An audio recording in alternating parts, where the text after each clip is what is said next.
ఇవాళ మీ అందరు చూస్తూనే ఉన్నారు.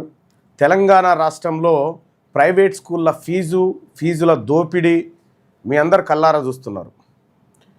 పిల్లగాన్ని స్కూల్లో చేర్పిద్దామంటే లక్షల రూపాయల ఫీజులు.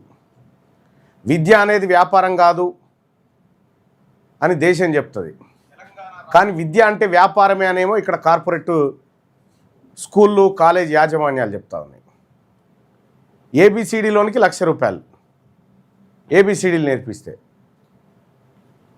ఇలా స్కూల్ ఫీజులు కట్టలేక అవస్థపడుతున్న తల్లిదండ్రులారా, మన దేశంలో రైట్ టు ఎడ్యుకేషన్ యాక్ట్ ఉంది. ఈ యాక్టును భారతదేశంలో 9 రాష్ట్రాలు ఇంప్లిమెంట్ చేస్తున్నాయి. తెలంగాణ రాష్ట్రం ఇంప్లిమెంట్ చేయడం లేదు. తెలంగాణ రాష్ట్రంలో right to education act implement చేస్తే మీ పిల్లలకు ఇన్ని ఫీజులు కట్టాల్సిన పరిస్థితి ఉండదు. అవే స్కూళ్ళల్లో అతి తక్కువ ఫీజులతోటి చాలా, అందులో 25% మంది పేదవాళ్ళు ఫ్రీగా ఎడ్యుకేషన్ తీసుకునేటువంటి అవకాశం వస్తుంది. సో కాబట్టి తల్లిదండ్రులారా, ఈ నెల 26న ఇందిరా పార్క్ కాడ జరిగేటువంటి ఈ ధర్నా ఏదైతే ఉందో ఈ ఫీజులకు ఎగనిస్ట్గా తల్లిదండ్రులారా బాధ్యతతోని తరలిరండి. ఇక్కడ right to education act 2009 implement చేయించుకుందాం. మనం అడుగుతలేమనే ఈ వ్యవస్థ పట్టించుకోవడం లేదు. ఇది ఇంప్లిమెంట్ చేయొద్దని కార్పొరేట్ శక్తులు ప్రభుత్వం పైన ఒత్తిడి చేసి నయానో భయానో చూపెడతా ఉన్నాయి. కాబట్టి ఈ పరిస్థితి ఉంది. మీరు ఆ రోజు తరలిరండి. వచ్చే ఆదివారం 26 తారీఖు ఇందిరా పార్క్ దగ్గర కలుద్దాం. ఉదయం 10 గంటలకు మనకు రైట్ టు ఎడ్యుకేషన్ యాక్ట్ సాధించుకుందాం. అది కనుక ఒక్కసారి వస్తే ఇక నీకు పిల్లల ఫీజుల బాధ పోయినట్టే.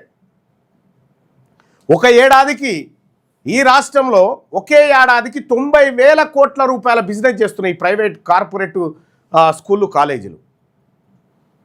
కాబట్టి మనం ఈ దిశగా పోరాటం చేయాల్సిందే. మీరు రండి, మనమందరం కలిసి ఆ హక్కును సాధించుకుందాం. అడగకపోతే అమ్మాయిన అన్నం పెట్టదంటారు.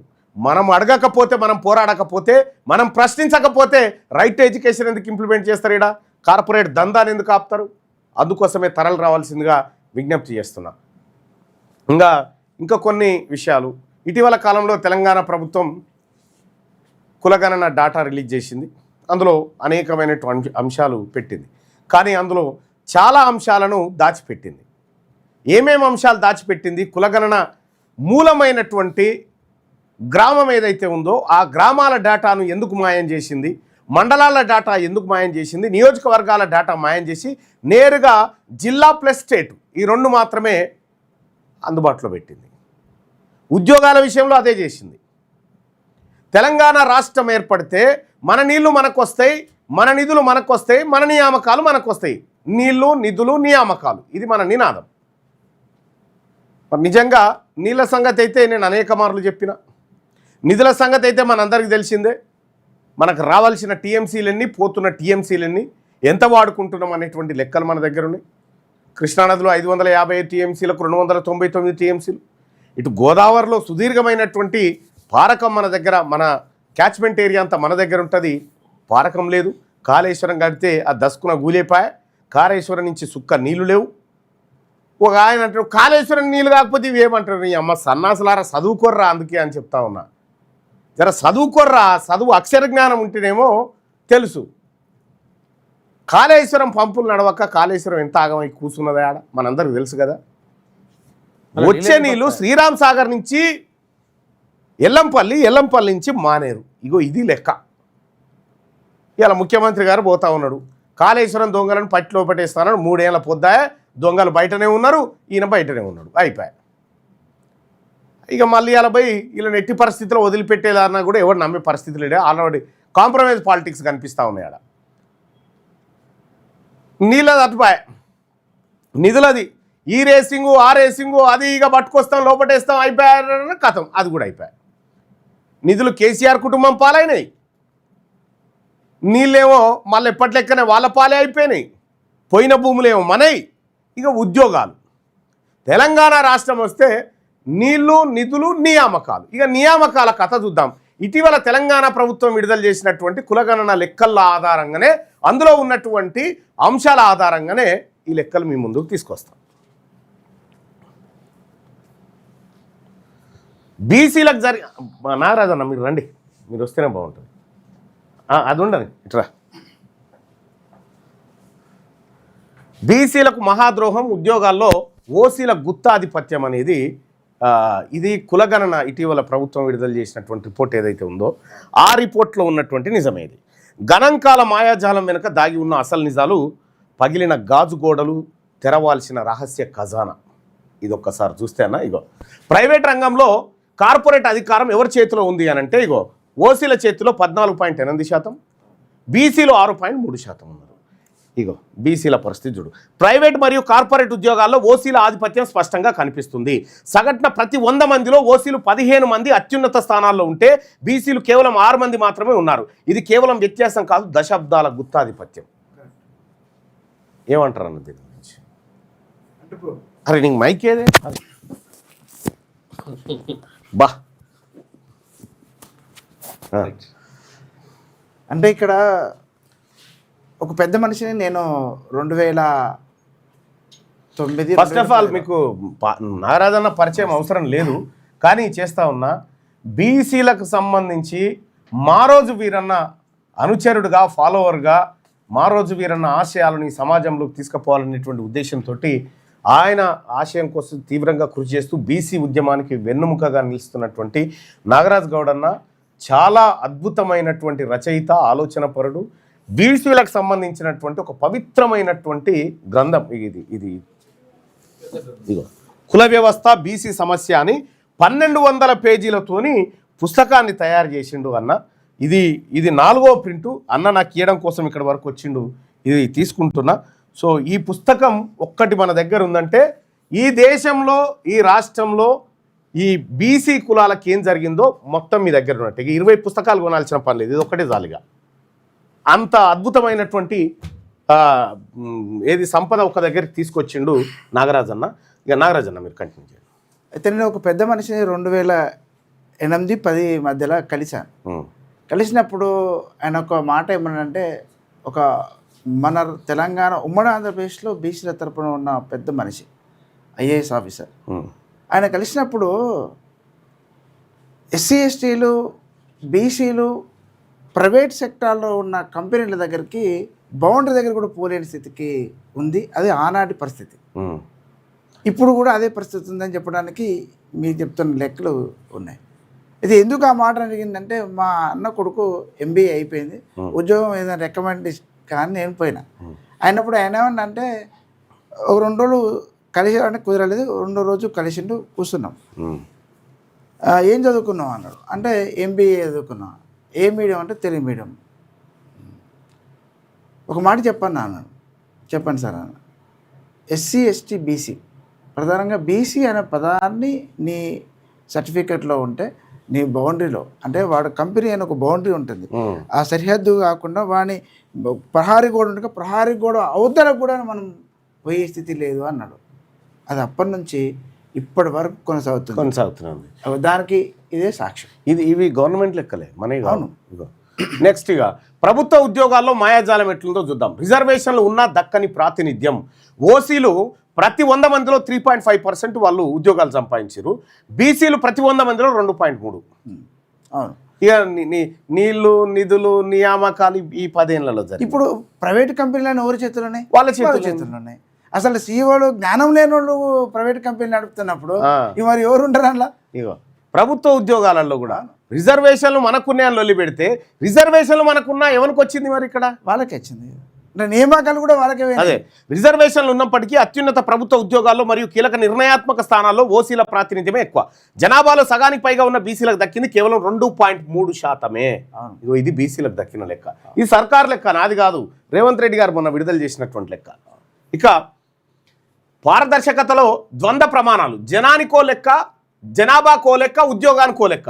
ఇక్కడ జనాభా విషయంలో ఏ కులం ఎంత ఉందనేది వంటి ఇచ్చిండు. ఇదే దీంట్లో 242 కులాల జనాభాను పట్టికల్లో అంకెలతో సహా అత్యంత వివరంగా చూపించారు. ఇక్కడ ఉద్యోగాల విషయానికి వస్తే మాత్రం కులాల వివరాలను దాచేసి కేవలం 4 బార్ గ్రాఫ్లను పరిమితం చేసిరు. ఇట్లా 4 బార్ గ్రాఫ్లు.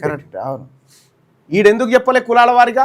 ఈ కులం వాళ్ళకు ఇన్ని ఉద్యోగాలు దక్కినాయి, ఈ కులం వాళ్ళకి ఇన్ని దక్కినాయి, అసలు ఉద్యోగాలు దక్కని కులాలు ఎన్ని అనేటువంటి లెక్క చెప్పాలి కదా. చెప్పాల్సిన బాధ్యత ప్రభుత్వం. ఇగో ఇది హైడ్ చేసింది ప్రభుత్వం.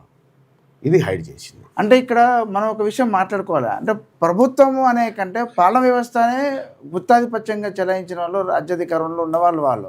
అంటే దీనికంటే ముఖ్యమైన విషయం ఏంటంటే 14-13 శతాబ్దం నాటికే మన దేశంలో అంటే మన ఈ దక్షిణ భారతదేశానికి, ఉత్తర భారతదేశానికి ఆనుకుని ఉన్న ప్రాంతాలు ఏవైతే ఉన్నాయో, అంటే ఇప్పుడు శ్రీకృష్ణదేవరాయలు కావచ్చు, లేకుంటే కాకతీయ చరిత్ర కావచ్చు, ఈ చరిత్రలు చూస్తే 14-15 శతాబ్దం నాటికే ఇవాళ కమ్మలు 100 సంవత్సరాల చరిత్రను రాజ్యాధికారం ఏలింది ఉంది. వెలమ 150 సంవత్సరాల చరిత్ర ఉంది. 50 సంవత్సరాల రెడ్లకు ఉంది ఆనాటికి 12-13 శతాబ్దం నాటికే. కనుక మన బీసీలకు అప్పటి నుంచి ఇప్పటి వరకు పాలేగాళ్ళుగా ఉన్నారు. పాలేగాళ్ళ కంటే అసలు రాజ్యాధికారం అనే పదానికే సరిహద్దుకు దరిదాపుల్లో లేరు. కనుక అప్పుడు ఈ సిచ్యువేషన్ ఇప్పుడు దీన్ని మారుస్తాం. బీసీలకు ఏం ఉద్యోగాలు వచ్చినాయిరా తెలంగాణ వచ్చినాక అంటే ఇగో ఇట్లా సీక్రెట్గా దాచిపెట్టి బార్లు వేసిరు అంతే. లెక్క చెప్పలే, ఏం చెప్పలే. ఇది కులగణన రిపోర్టు విడుదల చేసినటువంటి రిపోర్టు కథ. ఇక గణాంకాల మాయాజాలం ఓసీ అనే బార్ గ్రాఫ్ వెనక ఉన్న మర్మం ఏంటంటే రెడ్డి, కమ్మ, వెలమ అందరిని కలిపి ఒక బార్ కిందికి తెచ్చారు. ఒక బార్గా తయారు చేశారు. వెలమ, కమ్మ, రెడ్డి లాంటి ఆధిపత్య కులాల చేతిలో ఎంత సంపద, ఎన్ని ఉద్యోగాలు ఉన్నాయో బయటపడకుండా ఉండేందుకు ప్రభుత్వాలు ఆడుతున్న నాటకం ఇది. వారిని పేద ఓసీలతో కలిపి ఒకే ఓసీ కేటగిరీగా బార్ గ్రాఫుల్లో చూపడం ద్వారా అసలు నిజాన్ని కప్పిపుచ్చుతున్నారు. ఇది అన్యాయాన్ని చట్టబద్ధం చేసే కుట్ర. వీళ్ళు ఉద్యోగాలు కొట్టకపోయింది వీళ్ళు, ఆ ఓసీల్లో ఉన్నటువంటి అసలైన పేదలకు దక్కకుండా ఈడబ్ల్యూఎస్ సర్టిఫికెట్ వాడి ఉద్యోగాలు కొట్టకపోయింది వీళ్ళు. ఉద్యోగాలు ఎవరికి వచ్చిన ఓసీల కంటే అందరినీ కలిపి ఒకటే స్థానం చూపిస్తాను. అవును, అంతే చూపిస్తున్నాడు. అంటే అది అప్పుడే కాదు, అది ఎప్పుడే కాదు, ఎప్పుడైనా ఉంది. ఇంకా ఈసారి ఇంకా ఎక్కువైంది. ఎందుకంటే అది కూడా మీరు అసెంబ్లీలో మాట్లాడటం జరిగింది కదా. అసెంబ్లీలో మీరు అంటే అసెంబ్లీలో మండలిలో మీరు మాట్లాడిన అంశాల ఆధారంగా ఇది బయటకు వచ్చింది. నిజంగా అది కూడా మీరు మాట్లాడకపోయి ఉంటే, అంటే గౌతు లచ్చన్న, ఆ తర్వాత కొండ లక్ష్మణ్ బాబాజీ తర్వాత తెలంగాణలో ప్రధానంగా ఉమ్మడి ఆంధ్రప్రదేశ్లో కావచ్చు బీసీల మీద మాట్లాడిన గొంతెత్తింది మీరు ఒక్కరే. ఆ మాట మూలంగానే ఇవాళ బయటకు వచ్చింది. ఈ లెక్కలు బయటకు వచ్చిందంటే అదే కారణం. బార్ గ్రాఫ్ లో ఒక భ్రమ, అసలు నిజం ఆ రహస్య ఖజానాలో ఉంది. ఇగో ఈ ఖజానాలో బ్యాక్ ఎండ్ రా డేటా ఉంది. ఏ కులానికి ఎన్ని ఉద్యోగాలు దొరికినాయి, ఎన్ని ప్రైవేట్ ఉద్యోగాలు, ఎన్ని కార్పొరేట్ ఉద్యోగాలు అనేటువంటిది దాచిపెట్టిరు. నివేదికల్లో చూపించిన రంగుల గ్రాఫులు కాదు, ఆధిపత్య కులాల అసలు గుత్తాధిపత్యాన్ని నిరూపించే సాక్ష్యాలు ఆ back end raw data, Excel data వెనకాల దాచిపెట్టిరు. ఆ దాచిపెట్టిన డేటా బయటికి రావాలి. ఇక ఆ డేటా బయటకు వస్తే ఏ కులం చేతిలో ఎన్ని ఉద్యోగాలు ఉన్నాయో స్పష్టంగా తెలుస్తుంది. అది ఇప్పటిదాకా చెప్తలేరు, అది చెప్పాలి. మన డిమాండ్ ఏంటంటే ఈ గాజు గోడలను బద్దలు కొట్టండి, రా డేటాను వెంటనే విడుదల చేయండి. సామాజిక న్యాయం జరగాలంటే దశాబ్దాలుగా జరుగుతున్న ఈ దోపిడీకి ముగింపు పలకాలి. కమ్మ, రెడ్డి, వెలమ తదితర కులాల అసలు ఉద్యోగ మరియు సంపద వివరాలు తక్షణమే బ్యాక్ ఎండ్ ఎక్సెల్ డేటా రూపంలో ప్రజల ముందు ఉంచాలి. పారదర్శకత మన హక్కు అని చెప్పి చెప్తా ఉన్నాం. ఇంకా మనం బయటికి తీయాల్సినటువంటి చాలా ఉన్నాయి. ఇవి ఇస్తే మొత్తం వాళ్ళ రంగంతా బయటపడేది, వాళ్ళ భాగవతం అంతా బయటపడేది. కాబట్టి ఇవి హైడ్ చేసి మన బీసీలకు ఏది డాటా చిక్కకుండా, వాస్తవాలు తెలియకుండా దాచిపెట్టింది ఈ ప్రభుత్వం. సో ఇక్కడ ఇంకా ఇది ఇట్లా ఉంటే ఒకటి రెండు విషయాలు మనం చర్చకు పెట్టుకోవాల్సినటువంటి అవసరం ఉంది. ఇవాళ ఆయన రేవంత్ రెడ్డి గారు కాళేశ్వరం చూస్తేందుకు ఇవాళ పోతా ఉన్నాడు. జగిత్యాల కాడ జీవన్ రెడ్డి గారు బీఆర్ఎస్ పార్టీలో చేరుతున్నాడు. ఇదే జీవన్ రెడ్డి గారు 2021-22 సంవత్సరంలోనో ఒక స్టేట్మెంట్ చేసిండు. మేము ఓసీలము 5% కూడా లేము, మాకు 10% ఈడబ్ల్యూఎస్ రిజర్వేషన్ ఎందుకు ఇస్తుర్రా, ఇది తప్పురా అని చెప్పిండు. అప్పుడు ఆ రిజర్వేషన్ ఇచ్చింది ఎవరు? 10% కేసీఆర్. ఎవరైతే బీసీల నోట్లే మన్ను పోసిరో వాళ్ళ దగ్గరికి ఇవాళ జీవన్ రెడ్డి గారు చేరబోతా ఉన్నారు. ఇక రెండోది, ఇవాళ కాళేశ్వరం సందర్శన మాత్రమే ఉంటుందా? నిజంగా ఈ ఆర్థిక విధ్వంసానికి పాల్పడ్డటువంటి వాళ్ళను అరెస్ట్ చేసే అవకాశం ఉంటుందా? ఇక మీరు చేసేటువంటి ఓపిక లేదు. ఇది కేవలం వాళ్ళు పెట్టిరు కాబట్టి మేము ఒకటి పెట్టాలనేటువంటి కాంపిటీషన్ మీటింగ్ తప్ప ఇది క్లారిటీ మీటింగ్ అయితే కాదు. ఇది మాకు అర్థమైనటువంటి అంశం. ఇక రెండోది ఏంటంటే, మారోజు వీరన్న అనుచరుడు, ఆయన ఆలోచన విధానాన్ని ముందు తీసుకుపోయేటువంటి బిడ్డ వచ్చింది నాగరాజు. కాబట్టి నేను కొన్ని విషయాలు అన్న ముందు పెట్టదలుచుకున్నా. ఇటీవల కాలంలో మారోజు వీరన్న పాటలు కొన్ని గుర్తొస్తూ ఉంటాయి. అందుకోర గుతు పందుకో, తర్వాత ప్రతిభయ్యవాడి సొత్తురు. ప్రతిభయ్యవడి సొత్తురు అనేటువంటి చాలా అద్భుతమైనటువంటి నాయకుడు మారోజు వీరన్న. ఆయన నిర్మించిన కుల వ్యవస్థనే, కుల సంఘాలే ఇగో ఇవాళ మన కళ్ళ ముంగట కనిపిస్తున్నటువంటి. ఇవాళ మేమంతా వీళ్ళంతా అని చెప్పుకుంటున్నాం కదా, ఆయన చేసిన పుణ్యమే అది. సో అట్లా భారత సంయుక్త రాష్ట్రాల సమితి అని ఒకటి పెట్టిండు ఆయన. ఇట్లా చాలా అనేకమైనటువంటి పోరాటాలకు ఈ మార్క్సిజానికి, అంబేద్కరిజానికి లింకు పెట్టుకొచ్చి చాలా అద్భుతమైనటువంటి ఒక వ్యవస్థ రూపకల్పనకు మారోజు వీరన్న ప్రయత్నం చేసిండు. బాంచోడని బందామేసి ఇట్లా అనేకమైనటువంటి పాటలతోటి ఆయన ఉర్రూతలూగించుడు మారోజు వీరన్న. సో అలాంటి మారోజు వీరన్న కు సంబంధించినటువంటి కొంతమంది ఎవరినో ఇక్కడ నాకు ఎవరో పంపితే చూసిన. సో దొరల దగ్గరికి పోయి మేము దొరల పార్టీకి మద్దతుగా ఉంటామని చెప్పి ఎక్కడో స్టేట్మెంట్ వచ్చినట్టు చూసిన.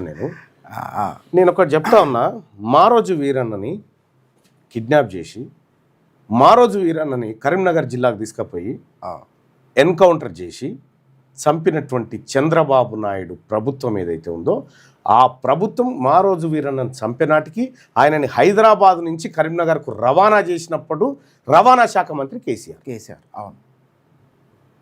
ఏ కుటుంబం అయితే బీసీ ఆలోచన పరులను, బీసీ మేధావులను ఖతం చేసిందో దాంట్లో పాత్రదారులు వీళ్ళంతా. రెండోది, మారోజు వీరన్నను ఇదే జిల్లా ఇన్ఛార్జ్ మంత్రిగా ఉన్నటువంటి కేసీఆర్ ఏదైతే ఉందో ఆయన జిల్లాలోనే కేటీఆర్ నియోజకవర్గంలో చంపిరు. చింతమడక దగ్గరనే మారోజు వీరన్నను హత్య చేసినటువంటి ఘటనలు ఉన్నాయి. సో నేను మారోజు వీరన్న గురించి చూసినప్పుడు అరే మారోజు వీరన్న కనుక ఇప్పుడు బతుకుంటే ఇలా అందరిని ఏం చేసినా అనిపించింది. రెండోది ఏంటంటే, మారోజు వీరన్న హత్య గావించబడ్డది కేసీఆర్ మంత్రిగా ఉన్నప్పుడే. రెండోది, గద్దర్ పైన కాల్పులు జరిగినాయి కేసీఆర్ మంత్రిగా ఉన్నప్పుడే. బెల్లి లలిత 17 ముక్కలుగా నరకబడ్డది కేసీఆర్ మంత్రిగా ఉన్నప్పుడే. కోనపురి రాములు, కోనపురి సాంబశివుడు కేసీఆర్ వర్గంలో ఉన్నప్పుడే హత్యలకు గురైనారు. వీళ్ళు ఈ కుటుంబము ఈ కేసీఆర్ ముఖ్యమంత్రి అయిన తర్వాత నక్సలైట్ ఎజెండానే నా ఎజెండా అని చెప్పినటువంటి కేసీఆర్ ముఖ్యమంత్రి అయినటువంటి 1-2 నెలలకే వరంగల్ ఏటూరు నాగారం అడవుల్లో అభయ్ అనేటువంటి అబ్బాయిని ఎన్కౌంటర్ చేసి చంపేశాడు. ఈ కుటుంబం నరహంతక కుటుంబం అయినటువంటి కేసీఆర్ కుటుంబానికి మేము అండగా నిలబడతామని చెప్పి మారోజు వీరన్న అనుచరులుగా చెప్పుకునేటువంటి వాళ్ళు పోతే నాకు చాలా ఆశ్చర్యం వేసింది. అని నిజంగా వాళ్ళు అన్నారో లేదో మనకు తెలియదు. నేను కూడా పత్రికలు చూసా, ఫోటోస్ కూడా. ఏ వర్గాల మీద ఆయన పోరాటం చేసిండు? అగ్రకుల ఆధిపత్యానికి, రాజ్యానికి వ్యతిరేకంగా పోరాటం చేసిండు. అందుకనే ఆయన చంపేసింది. కానీ మరి వీరన్న స్థాపించిన, వీరన్న నాయకత్వంలో స్థాపించిన, మేషవతి కామ్రేడ్ స్థాపించిన సిపిఐ పార్టీ 2 వర్గాలుగా, ఒకటి మావోయిస్టు పార్టీలో, ఒకటి జనశత్రు కలిసిన తర్వాత కొద్దిమంది బయట ఉన్నారు. కానీ ఆ బయట ఉన్న వాళ్ళు కాకుండా వాళ్ళందరూ కొద్దిమంది కలిసి చేసినటువంటి తతంగంలో భాగంగా సిపిఐ పార్లమెంటరీ పార్టీ. నాకు ఇది చాలా చూసాగానే నేను ఒకసారి ఒక ఆశ్చర్యానికి గురైనా. నేను మొన్న రాత్రి 1:30 చూసినా, అది తెలుగు ప్రభలో చూసా. కవర్ పేజ్ చూసే వరకనే ఏంది ఇట్లా ఉందని నేను కూడా ఆచరణ. అంటే వాళ్ళంతా పార్టీలో సభ్యులుగా ఉండేది అప్పుడు. సరే, ఇక వాళ్ళు నిర్ణయం అనుకున్నారు, చేయదు కానీ చేయాల్సి వచ్చింది. ఇది వీరన్న ఆశయానికి కమ్యూనిస్ట్ పార్టీలు పాలకవర్గ పార్టీలుగా అవతరించిన దశ ఒకటి ఉంది. ఇప్పుడు వీళ్ళు కమ్యూనిస్ట్ పార్టీయా లేకుంటే సాయుధ పార్టీ అనేది ఉంది. అదే సాయుధ పార్టీ అయితే కాదు, కమ్యూనిస్ట్ పార్టీ అని చెప్పుకుంటున్నారు. మరి అది ఎంత అయింది అనేది మనం ఏం చెప్పలేము, అది ప్రజలు నిర్ణయిస్తారు. Okay, right. ఇది మన పాపన్ నాగరాజన్న చాలా అద్భుతమైనటువంటి ఆలోచన పరుడు.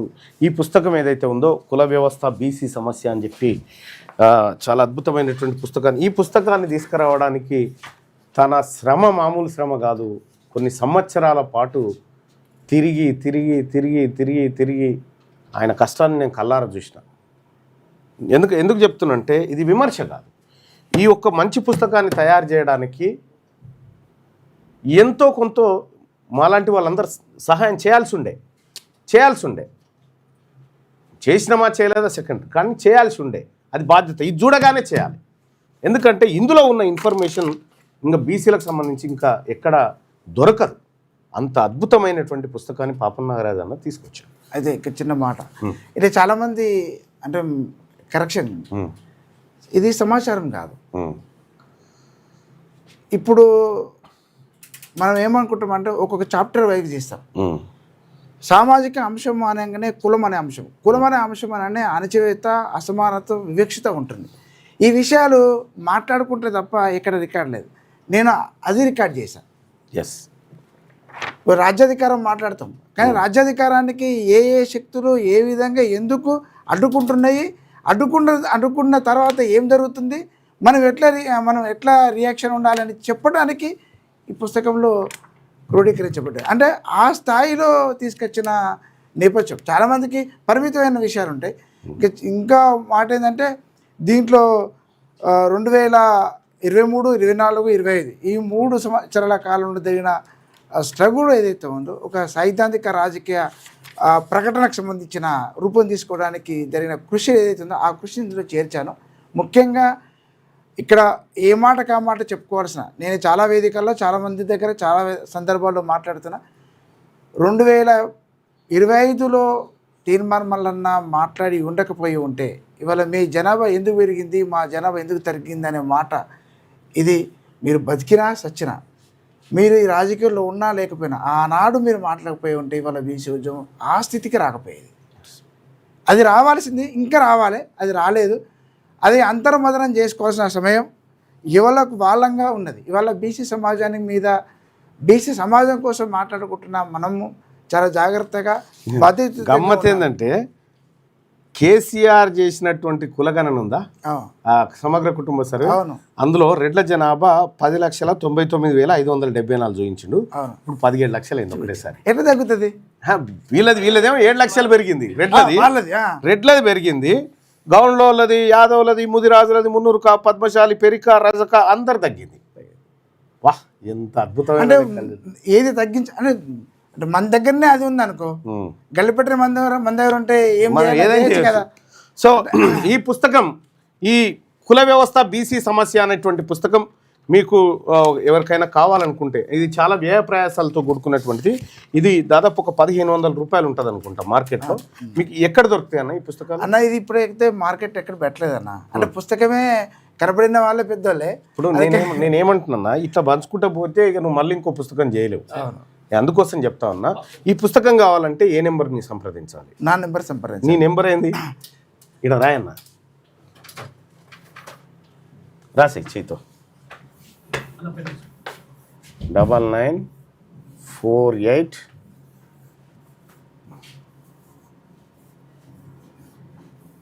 2190. 9948872190. నాగరాజ్ అన్న ఫోన్ నెంబర్ ఇది. ఈ పుస్తకం ప్రతి బీసీ ఇంట్లో ఉండేటట్టు చూసుకోరు. రేపటి ఉద్యమానికి ఇది ఒక నాంది, బీసీల రాజ్యాంగం ఇది ఓ రకంగా చెప్పాలంటే. సో అన్నకు ఒక షాలో తీసుకురా, ఒక మంచి పుస్తకాన్ని చాలా చాలా అద్భుతంగా తీసుకొచ్చిండు. ఇంకా ఇంకా ఈ పుస్తకం ఇక్కడితో ఆగిపోలేదు, దీని పరంపర ఇంకా ముందుంది. చాలా దీనికి ఇంకో యాడింగ్ ఉంది. ఇంకో యాడింగ్ ఏముందంటే అన్న, యాక్చువల్గా చాలా మందికి అంటే ఈ ప్రశ్న ఎందుకు వచ్చిందంటే, నేను 2012లో దళిత ప్రతిఘటన పోరాటాలు నిన్నదన్న దళిత ఉద్యమం మీద 1100 పేజీల పుస్తకం వేశాను.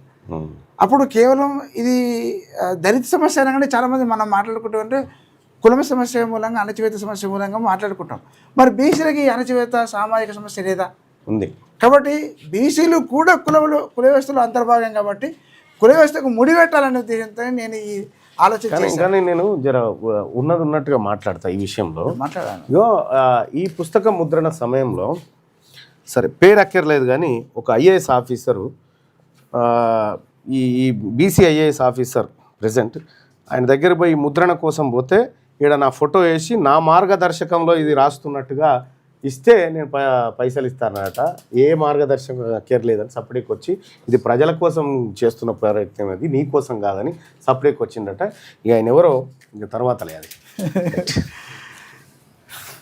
మీరు పట్టుకోండి అన్న.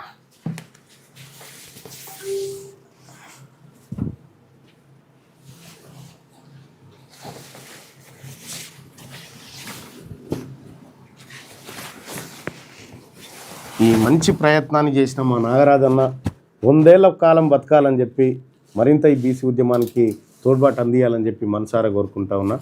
నాకు నచ్చినటువంటి అతి కొద్ది మంది వ్యక్తుల్లో నాగరాజన్న ఒకరు, నిస్వార్థపరుడు. రైట్ అన్న, థ్యాంక్ యూ. ఈ పుస్తకాన్ని నాకు అందజేస్తున్నందుకు ధన్యవాదాలు.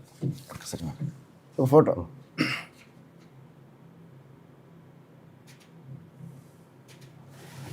ఇక తగలబెట్టండి సార్. అలా ఇప్పుడు వార్తలు, ఇక అలా వార్తలు ఉంటాయి అగ్రకులాలలో